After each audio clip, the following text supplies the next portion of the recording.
بسم الله الرحمن الرحيم. اللهم صل على محمد وآل محمد.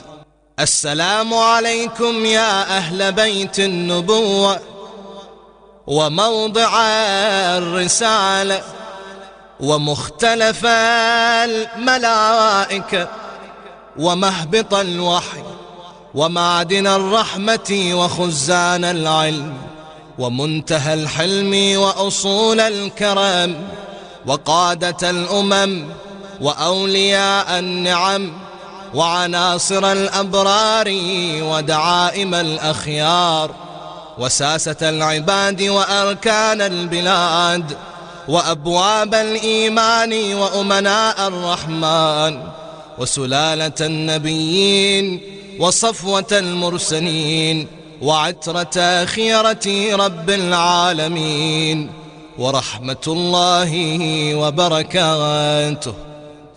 السلام على أئمة الهدى ومصابيح الدجى وأعلام التقى وذوي النهى وأولي الحجى وكهف الورى وورثة الأنبياء والمثل الأعلى والدعوة الحسنى وحجج الله على أهل الدنيا والآخرة والأولى ورحمة الله وبركاته.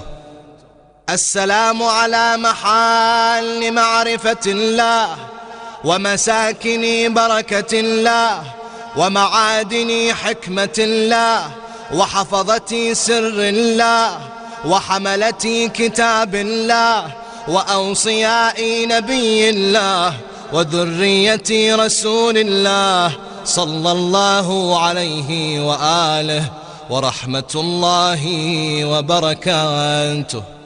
السلام على الدعاة إلى الله والأدلاء على مرضاة الله والمستقرين في أمر الله والتامين في محبة الله والمخلصين في توحيد الله والمظهرين لأمر الله ونهيه وعباده المكرمين الذين لا يسبقونه بالقول وهم بأمره يعملون ورحمة الله وبركاته.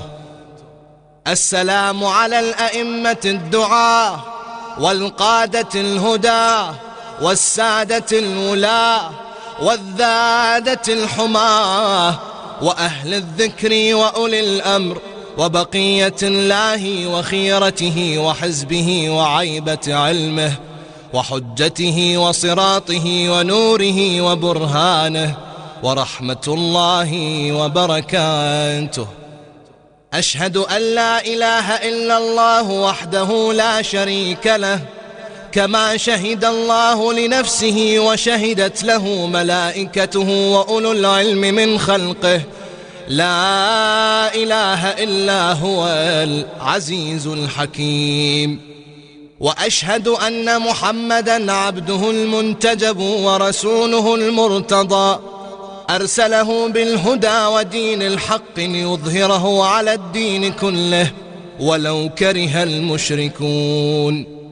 وأشهد أنكم الأئمة الراشدون المهديون المعصومون المكرمون المقربون المتقون الصادقون المصطفون المطيعون لله القوامون بأمره العاملون بإرادته الفائزون بكرامته.